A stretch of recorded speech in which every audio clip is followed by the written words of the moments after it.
दोस्तों, गौतम बुद्ध की आज की ये कहानी आपकी उस समस्या को हल कर देगी जिसकी वजह से आपने जीवन में ना जाने क्या कुछ खोया है।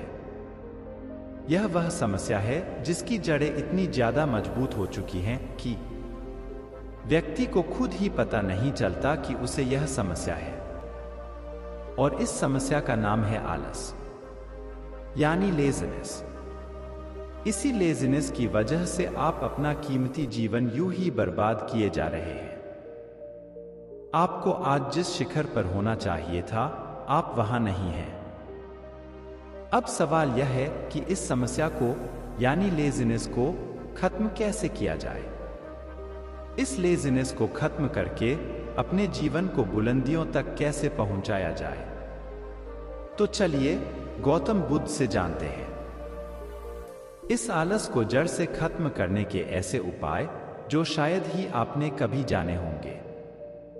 मैं आशा करता हूं कि आप इस कहानी से बहुत कुछ सीखेंगे और अपने जीवन को बुलंदियों तक ले जाएंगे।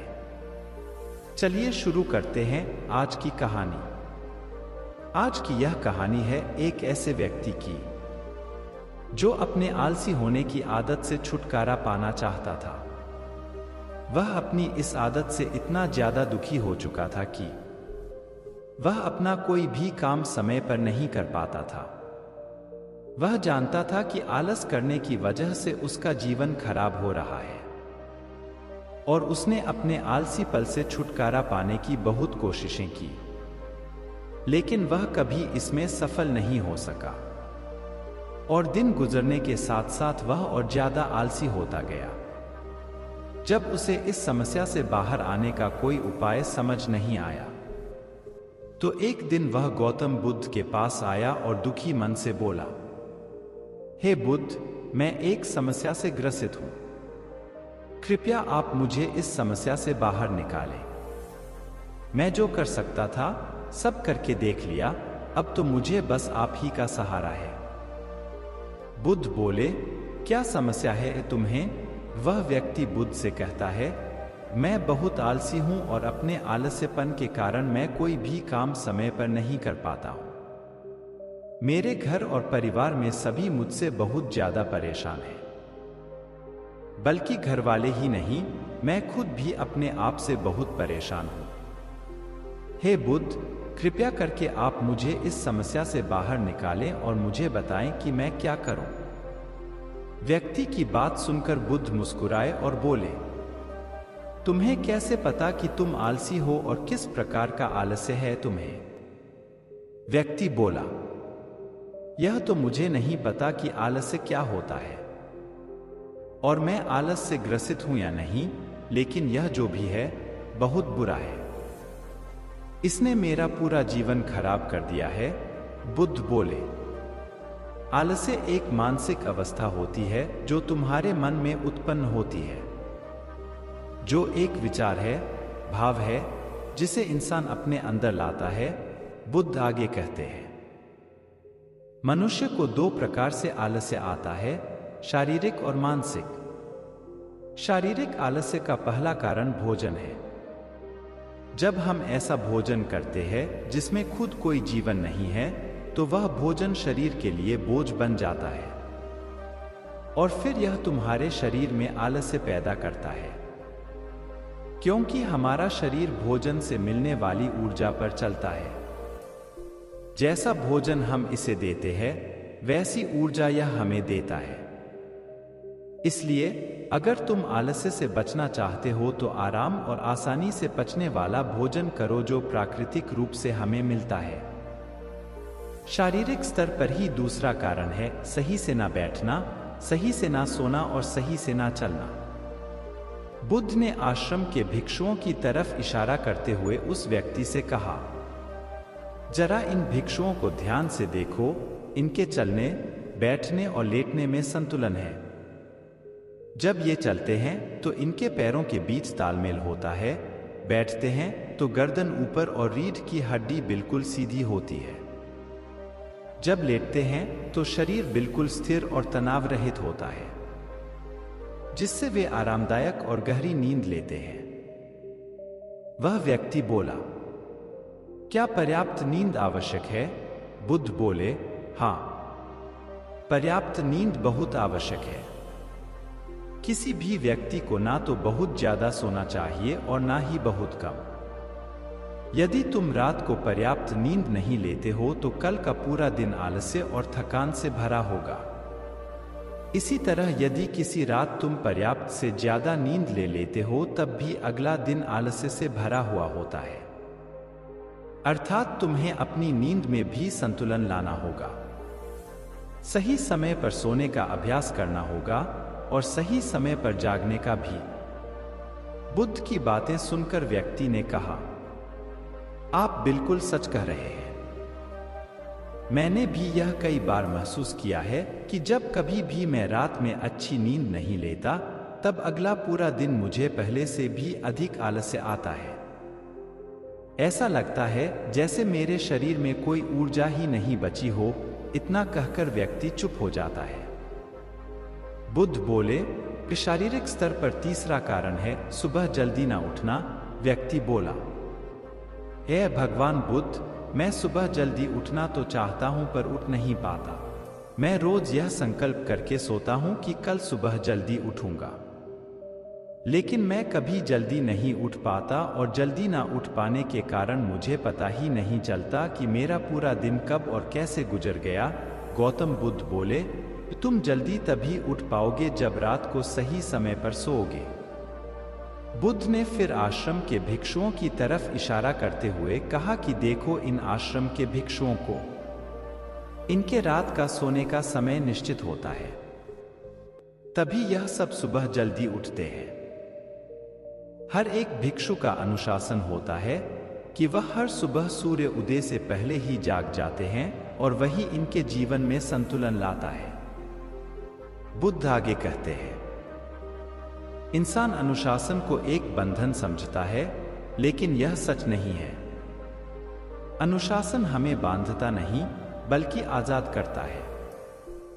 यदि तुम आलस्य से छुटकारा पाना चाहते हो तो एक निश्चित दिनचर्या बना लो। व्यक्ति बोला, हे बुद्ध, कृपया करके बताएं कि मैं शुरुआत कहां से करूं और कैसे करूं? चलने से, बैठने से, लेटने से या सुबह जल्दी उठने से शुरुआत करूं? बुद्ध बोले, इसी समय से, यहीं से शुरुआत करो। जो भी कर रहे हो उसे ध्यान से करो, अपने जीवन में संतुलन लाओ, अपनी एक दिनचर्या बनाओ और उसी के मुताबिक कार्य करो। बुद्ध आगे कहते हैं, अब तुम मन के स्तर से आलस्य को समझो। मानसिक आलस्य का पहला कारण होता है खुद पर विश्वास ना करना।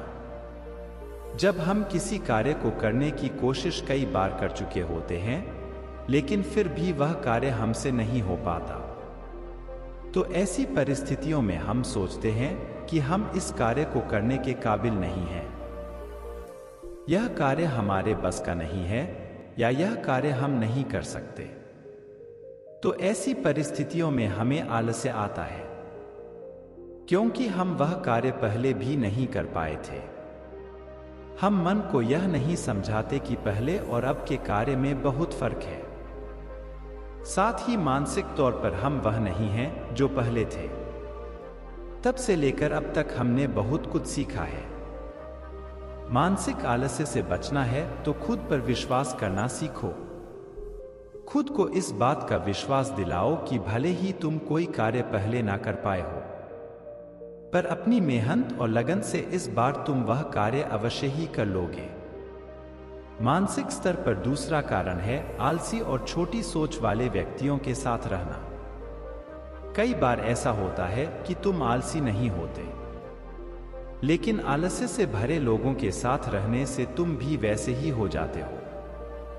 क्योंकि हमारा मन आराम चाहता है, मन खुद कार्य नहीं करता, उससे कार्य कराना पड़ता है। अगर तुम किसी ऐसे व्यक्ति की संगत में आते हो जो आलसी होता है, तो तुम्हारा मन भी ऐसी ही चीजों को करने के लिए आकर्षित हो जाता है, क्योंकि आलस्य करने में कोई मेहनत नहीं लगती।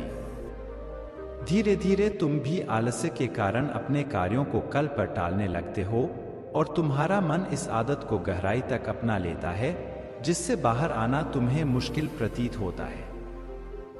बुद्ध की बातें सुनकर वह व्यक्ति बोला, आप सही कह रहे हैं। मैंने यह भी महसूस किया है। मेरे बहुत से मित्र हैं जिनका जीवन भी लगभग मेरे जैसा ही है। वे भी मेरी तरह हर समय आलस्य से भरे रहते हैं, और जब मैं उनके साथ होता हूं तो खुद को और भी ज्यादा आलस्य से भरा पाता हूं। आगे बुद्ध बोले, मानसिक स्तर का तीसरा कारण है काम को टालना। यह मानसिक तनाव का सबसे बड़ा कारण है। अक्सर हम अपने कार्यों को कल पर टाल देते हैं। आज का काम कल पर और कल का काम परसों पर टालते रहते हैं, और उस कार्य को करने का दिन कभी नहीं आता। अन्यथा जब हम अपने कार्यों को समय पर नहीं कर पाते तो हमें आत्मग्लानि घेर लेती है। हमें उस कार्य को ना कर पाने का पछतावा होने लगता है। हमें पता नहीं चलता, लेकिन धीरे धीरे यह आदत हमारे अंदर घर कर जाती है और जिंदगी खराब कर सकती है। इसलिए जो कार्य आज कर सकते हैं उसे आज ही खत्म करो, कल पर मत टालो। बुद्ध ने कहा, मानसिक आलस्य का चौथा कारण है लक्ष्य स्पष्ट ना होना। मान लो तुम एक रेगिस्तान में फंसे हो और तुम्हें प्यास लगी है, तो क्या करोगे? वह व्यक्ति बोला, मैं पानी ढूंढने के लिए आसपास किसी गांव की तलाश करूंगा।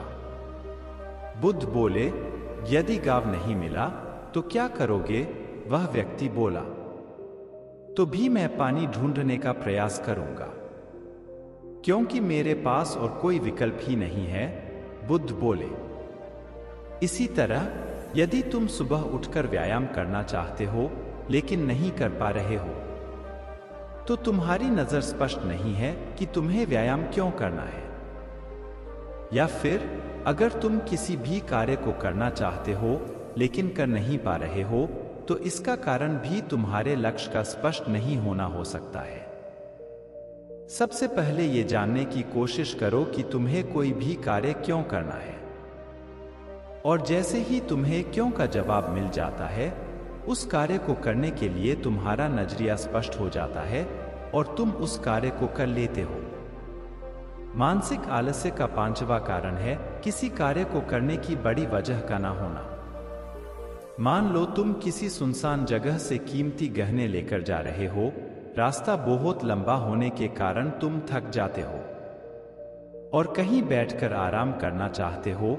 यह सोचकर तुम एक पेड़ के नीचे बैठ जाते हो। तुम पेड़ के नीचे आराम कर ही रहे होते हो कि तुम देखते हो सामने से एक डाकू आ रहा है। तो क्या ऐसी परिस्थिति में भी तुम्हारा आलस्य तुम्हें भागने से रोकेगा? क्या तुम अपने गहने बचाने के लिए वहां से नहीं भागोगे? नहीं, तुम्हारा आलस्य तुम्हें सिर्फ उन्हीं कार्यों को करने से रोकता है जिन्हें करने की तुम्हारे पास कोई बड़ी वजह नहीं होती। बुद्ध ने कहा, मेरी बात ध्यान से सुनो। एक बात हमेशा याद रखना, जहां स्पष्टता है और कार्य करने की कोई बड़ी वजह है, वहां आलस्य हो ही नहीं सकता। वह व्यक्ति गौतम बुद्ध से बोला, हे बुद्ध, आज मुझे आलस्य का सारा खेल समझ आ गया। आज से मैं आपके बताए रास्ते पर ही चलूंगा। आज आपने मुझे जो ज्ञान दिया है, मुझे इसके बारे में कुछ मालूम ही नहीं था। आपने कितनी सहजता से मेरी इस समस्या का समाधान कर दिया, धन्यवाद। गौतम बुद्ध की इस कहानी से हमने जाना कि मनुष्यों को आलस्य दो प्रकार से आता है, शारीरिक और मानसिक। इन दोनों ही पहलुओं को कहानी में बहुत ही विस्तार से समझाया गया है, जो कि आप समझ भी गए होंगे। इसीलिए आज ही अपने जीवन से इस आलस्य नाम की बीमारी को दूर भगाएं और अपने जीवन को उस बुलंदियों तक ले जाएं जहां आप पहुंचना चाहते हैं।